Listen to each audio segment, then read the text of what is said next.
सो आज की इस वीडियो में जो हम डिस्कस करने के लिए जा रहे हैं वो है unit number 18 atom and nuclear physics.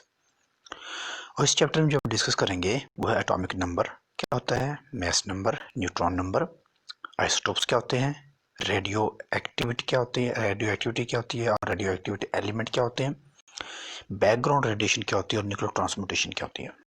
तो ये बात करते हैं एटॉमिक नंबर पर। जैसा कि आप पढ़ चुके केमिस्ट्री में भी कि एटॉमिक नंबर क्या होता है कि जितने हमारे पास नंबर ऑफ इलेक्ट्रॉन होते हैं प्रोटॉन होते हैं एक न्यूट्रल एटम के अंदर, और उसी को हम एटॉमिक नंबर का नाम देते हैं। या फिर हम कहते हैं कि जितना एटॉमिक नंबर प्रोटॉन नंबर है इस न्यूक्लियस के अंदर वो हमारा एटॉमिक नंबर होता है, जिसको हम जी से डिनोट करते हैं। ठीक है, atomic number of an element is equal to the number of proton present in the nucleus its atom. Okay, अगर एक हमारे पास न्यूट्रल एक एटम है ना, तो उसके अंदर जितने प्रोटॉन होंगे उतने ही इलेक्ट्रॉन होंगे, और अगर दोनों की तादाद जो है वो ऊपर नीचे होती रहे, कम ज़्यादा होती रहे, तो इसका एटॉमिक नंबर भी चेंज होता रहता है। ठीक हो गया। ओके, उसके बाद हमारे पास होता है अगर हम मास नंबर की बात करें तो प्रोटॉन और न्यूट्रॉन। अब हमें पता है कि जो एटम होता है, एटम के आउटर मोस्ट शेल में, जैसे कि आप यहाँ पर देख सकते हैं, ये आउटर मोस्ट शेल है, इसमें इलेक्ट्रॉन होता है, और जो न्यूक्लियस होता है इसके अंदर प्रोटॉन और न्यूट्रॉन दोनों होते हैं।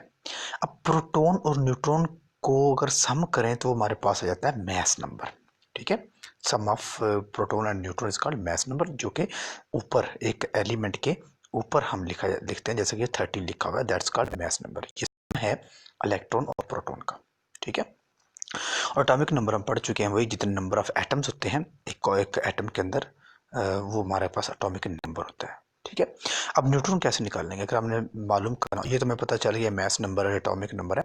अगर हमने न्यूट्रॉन नंबर निकालना तो हम क्या करते हैं, मास नंबर में से एटॉमिक नंबर माइनस कर देते हैं। जैसे कि यहाँ पर सबसे नीचे ये पॉइंटर नीचे नहीं हो रहा, आप देख सकते हैं कि neutron is equal to mass number minus atomic number.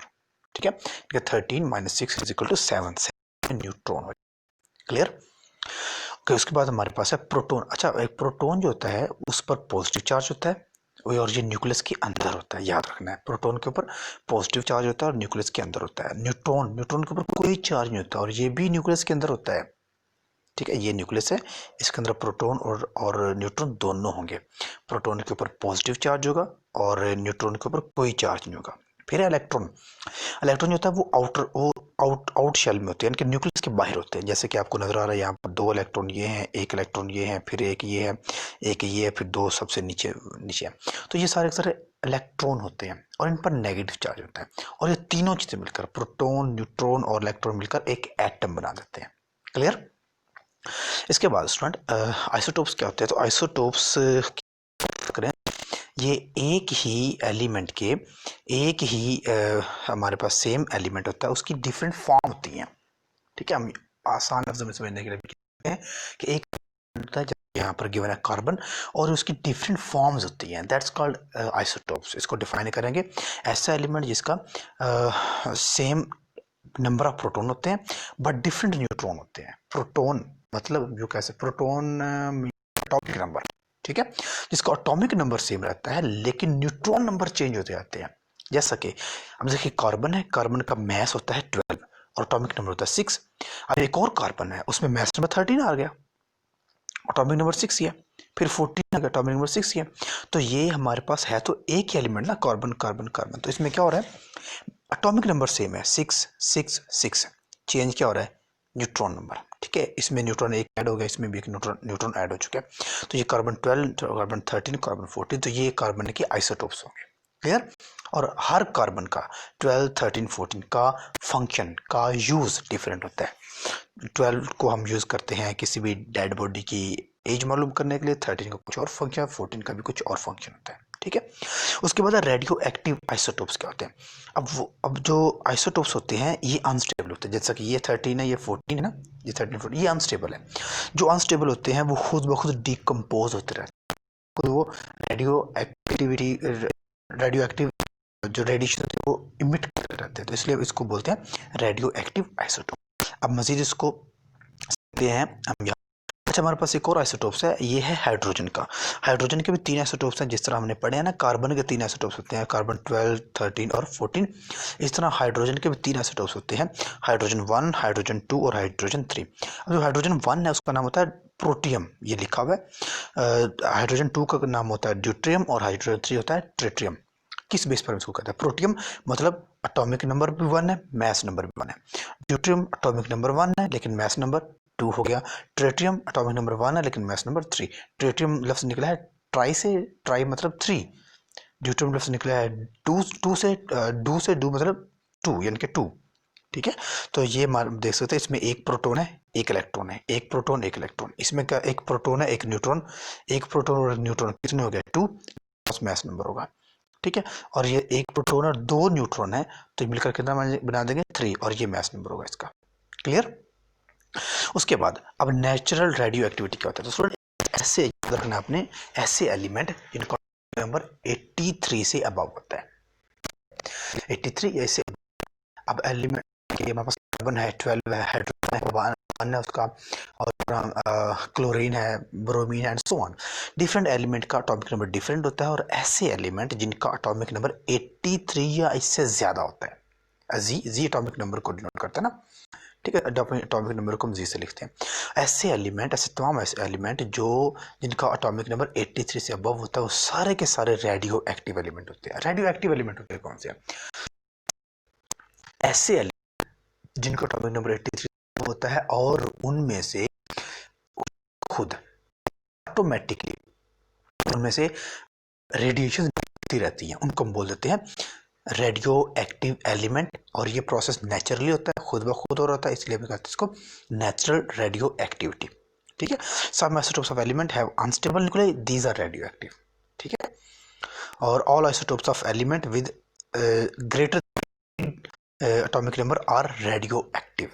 Clear? जिनका एटॉमिक एक्टिव से अबव होगा वो सारे सारे सॉरी जिनका एटॉमिक नंबर 83 से अबव होगा वो सारे सारे रेडियो एक्टिव एलिमेंट होंगे।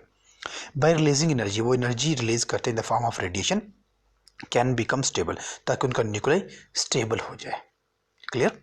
उसके बाद we are expose to radiation from many sources including sunlight, x rays and building material and so on. उसके बाद हमारे पास बैकग्राउंड रेडिएशन क्या होती है? बैकग्राउंड रेडिएशन नाम से पता चल रहा है, बैकग्राउंड यानी कि जो बाद में भी निकलती है, जो हमें नजर नहीं आती, वो सारी सारी बैकग्राउंड रेडिएशन होती है। फॉर एग्जांपल, अब रेडिएशन, हर वो रेडिएशन निकलती है जिनका एटॉमिक नंबर 83 अबव होता है, तो ये एलिमेंट कुछ ऐसे होते हैं जो छुपे हुए होते हैं, जो रॉक्स में होते हैं, जो समंदर में पानी के अंदर होते हैं, लेकिन हमें नजर नहीं आते, चट्टानों के अंदर होते हैं, जमीन के अंदर होते हैं, दरख्त, हमें वो नजर नहीं आ रहे होते। तो उनसे जो रेडिएशन निकल रही होती है वो सारी सारी इसको हम बोल देंगे बैकग्राउंड रेडिएशन।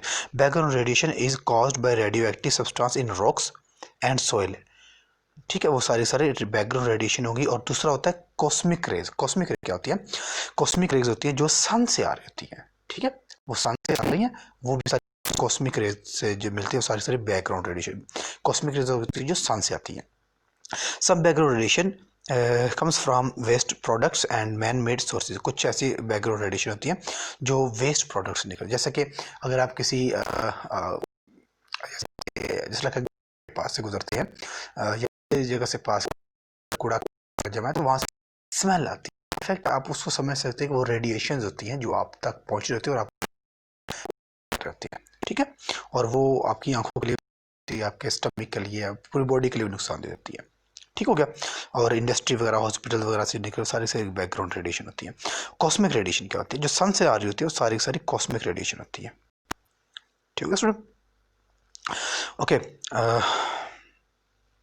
ये सारी सारी cosmic rays are produced in our atmosphere. ये एटमॉस्फेयर में बनती है, जो सन से आती हैं और पूरी अर्थ के ऊपर फैल जाती है, वो सारी सारी कॉस्मिक रेडिएशन होती है। उसके बाद हमारे पास न्यूक्लियर ट्रांसम्यूटेशन।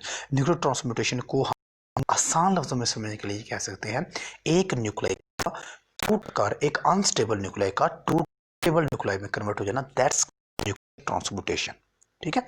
अब जो अनस्टेबल होता है उसको हम अनस्टेबल जब टूटता है तो दो हमारे पास बनते हैं, एक में होगा डॉटर एलिमेंट और एक होगा एक कोई भी एनर्जी या कोई भी रेडिएशंस इमिट होती है। वो कैसे होती है हम नेक्स्ट देख लेते हैं। Is a conversion of one chemical element और isotopes into another chemical element, यानी किसी एक एलिमेंट का किसी एक केमिकल एलिमेंट का टूट कर इनटू अदर केमिकल एलिमेंट में कन्वर्ट हो जाना, that's called nuclear transmutation. Clear.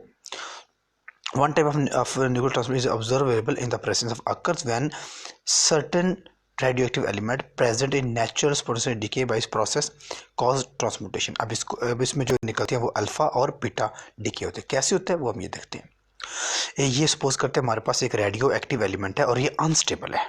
ठीक है, ये अनस्टेबल है, ये रेडियो एक्टिव एलिमेंट है। अब इसमें रेडिएशन निकलेंगी, वो अल्फा भी होंगी, अल्फा पार्टिकल भी होंगे, बीटा पार्टिकल भी होंगे और गैमा पार्टिकल भी होंगे। ये यहाँ पर इनकी डायग्राम बनाने का मकसद ये है कि इनको जाए किस तरह के होते हैं। अब जो अल्फा पार्टिकल होते हैं ये होते हैं हीलियम न्यूक्लियर होते हैं। हाइड्रोजन होता है ना, इस तरह के हीलियम न्यूक्लियर होते हैं। हीलियम के हाइड्रोजन के ऊपर 1 प्रोटॉन होता है और 1 उसका 1 एटॉमिक नंबर होता है और 1 मास नंबर होता है। तो हीलियम का 2 प्रोटॉन होते हैं इसमें और 2 ही न्यूट्रॉन होते हैं।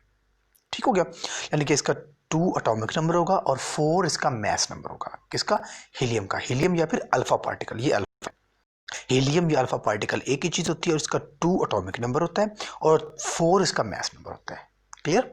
इस तरह हमारे पास बीटा पार्टिकल होते हैं। बीटा पार्टिकल ये इलेक्ट्रॉन ही होते हैं, ये इलेक्ट्रॉन होते हैं और इसके ऊपर जो चार्ज होता है वो नेगेटिव होता है और इसका मास 0 होता है। इस तरह हमारे पास जो गैमा रेडिएशन होती है, गैमा रेज होती हैं, ये फोटोन होते हैं। इस पर कोई चार्ज और इसका कोई मास नहीं होता, यानी कि 0 होता है, मास भी 0 और चार्ज भी 0। और इलेक्ट्रॉन पर -1 होता है चार्ज और हीलियम यानी कि अल्फा पार्टिकल के ऊपर +2 चार्ज होता है। याद रखना ये। उसके बाद स्टूडेंट हमारे पास अल्फा डिके है कि जब कोई भी एलिमेंट टूटता है, ट्रांसम्यूटेशन का प्रोसेस होता है, तो अल्फा पार्टिकल अगर डिके होते हैं, अल्फा पार्टिकल अगर निकलते हैं तो क्या चेंजिंग आती है। ये का है पेरेंट एलिमेंट और ये अनस्टेबल है। जब ये टूटेगा तो ये अगर इसमें से अल्फा रेडिएशन निकलते हैं, बात आई रिपीट, अगर इसमें अल्फा रेडिएशन होती है, अगर अल्फा पार्टिकल तो क्या चेंज। अल्फा पार्टिकल के बारे में पढ़ा है कि ये हीलियम पार्टिकल होते हैं, इसका एटॉमिक नंबर 2 होता है और मास नंबर इसका 4 होता है। जिसका मतलब ये है कि जो पेरेंट एलिमेंट है इसमें से अल्फा पार्टिकल निकलेगा। मतलब देखिए, ये इसका मास नंबर है A, इसमें से 4 मास इसका 4 मास इसका कम हो जाएगा, जैसे यहाँ पर नजर आ रहा है आपको A-4। और एटॉमिक नंबर हीलियम पार्टिकल 2 होता है तो Z में से 2 माइनस हो जाएगा। ठीक है, अब मास नंबर से 4 माइनस करना है और एटॉमिक नंबर से 2 माइनस करना है, तो बाकी जो बचेगा वो डॉटर एलिमेंट बच जाएगा और साथ में अल्फा पार्टिकल इमिट होंगे। जैसा कि अब यहाँ पर देख सकते हैं कि हमारे पास ये रेडॉन है, इसका 226 है, 226 इसका मास नंबर है और 88 इसका एटॉमिक नंबर है। अब इसमें से अल्फा पार्टिकल जब निकलेंगे तो क्या होगा, 226 में से अल्फा पार्टिकल मतलब उसका मास नंबर है, इसमें से माइनस कर दें, 226 में से 4 माइनस करेंगे तो 222, तो ये इसका होगा एटॉमिक नंबर मास नंबर। और 88 इसका एटॉमिक नंबर है तो कितना निकलेगा, अगर हीलियम निकल रहा है तो हीलियम या फिर अल्फा निकलने की बात है, अगर हीलियम निकल रहा है तो 2 इसका एटॉमिक नंबर कम होगा तो ये बन जाएगा 86। अब ये हमारे पास जो इसको बोलते हैं हम डॉटर एलिमेंट, ये है पेरेंट एलिमेंट, ये है डॉटर एलिमेंट और ये हमारे पास इसकी इजेक्शन हुई है, डिके हुआ है, ये इमिट हुआ है अल्फा पार्टिकल। क्लियर। इसी तरह हमारे पास है बीटा पार्टिकल। बीटा पार्टिकल ये पेरेंट एलिमेंट है, ये डॉटर एलिमेंट है। तो बीटा पार्टिकल को हमने क्या कहा, बीटा को इलेक्ट्रॉन कहा था हमने, और इलेक्ट्रॉन के ऊपर चार्ज होता है तो और मास उसका 0 होता है। तो ये यानी कि ए में कोई चेंज नहीं आएगा, बल्कि एटॉमिक नंबर में चेंज आएगा। कितना चेंज आएगा, +1 का। क्यों? क्योंकि इसका नंबर है, तो हम ऐसा करते हैं Z-1 तो वो प्लस में चला जाएगा। तो इसमें बीटा पार्टिकल इजेक्ट हुआ और साथ में एनर्जी, ये साइन है, ये एनर्जी का है।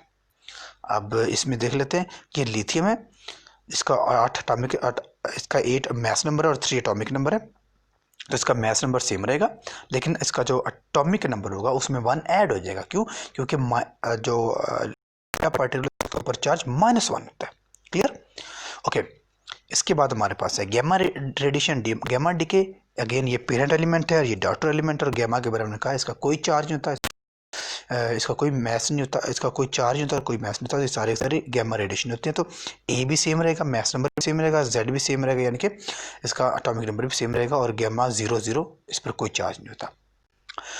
तो ये हमारे पास इसका आ जाएगा इसकी दूसरी। उसके बाद ये हमारे पास इसकी कोई इसकी कंपैरिजन है नेचुरल। अगर नेचर बात करें अल्फ़ा की, तो अल्फ़ा जो होते हैं वो हीलियम पार्टिकल होते हैं, ठीक है। इसका एटॉमिक नंबर भी 2 होता है और मैस नंबर इसका 4 होता है, लेकिन न्यूट्रॉन्स में 2 होते हैं। बीटा का ऊपर -1 चार्ज होता है और 0 इसका मैस होता है, और जो गैमा के ऊपर रियल इलेक्ट्रोमैग्नेटिक वेव्स होती है उसके ऊपर कोई चार्ज कोई मैस नहीं होता। इस तरह चार्ज की बात करें +2 -1 0। मैस बात करें तो इसका लार्ज मैस है, इसका स्मॉल मैस है, इसका कोई मैस नहीं होता। स्पीड की बात करें तो अल्फ़ा स्लो होते हैं, बीटा फास्ट होते हैं, और जो गैमा होते हैं वो स्पीड ऑफ लाइट से मूव करते हैं। आयोनाइजेशन इफेक्ट की बात करें तो जो अल्फ़ा होती है वो स्ट्रॉन्ग आयोनाइज करता है। आयोनाइजेशन मतलब होता है कि जब ये एटम से टकराते हैं तो उस तोड़ने की एबिलिटी किस होगी, वो होगी अल्फा पार्टिकल की। तो अल्फा पार्टिकल जब किसी भी एटम से टकराएगा तो वो उस एटम को तोड़ देगा, उसमें से इलेक्ट्रॉन को निकाल देगा, और जो बीटा होगा वो कम निकालेगा, और जो गैमा होगा वो बहुत ही वीक होगा। इस तरह मोस्ट डेंजरस कौन सा होता है, मोस्ट डेंजरस जो होता है when source is inside the body, तब अल्फा बहुत स्ट्रॉन्ग होगा एंड सो ऑन। उसके बाद स्टूडेंट अगर इसकी पेनिट्रेटिंग एबिलिटी की पास गया, पेनिट्रेटिंग एबिलिटी का मतलब होता है कि क्रॉस जाना, घुस जाना, इनसाइड चले जाना, ठीक है। तो 3 हमारे पास ये शीट्स हैं। अगर अल्फा पार्टिकल की बात करें तो वो एक पेपर की शीट को भी क्रॉस नहीं कर सकती, इसकी पेनिट्रेटिंग पावर बहुत कम होती है। बीटा पार्टिकल की बात करें तो ये एल्यूमिनियम की प्लेट को ही ये सिर्फ क्रॉस तक जा सकती है, पेपर शीट को क्रॉस कर सकती है, लेकिन एल्यूमिनियम शीट को क्रॉस नहीं कर सकती। अगर गैमा की बात करें तो वो पेपर और एल्यूमिनियम को क्रॉस कर सकते हैं, लेकिन लेड से नहीं निकल सकती। तो ये इनकी पेनिट्रेटिंग पावर है। इससे हम ऑब्जर्व कर लेते हैं कि किस पार्टिकल की पेनिट्रेटिंग पावर सबसे ज़्यादा, और वो है गैमा की। क्लियर।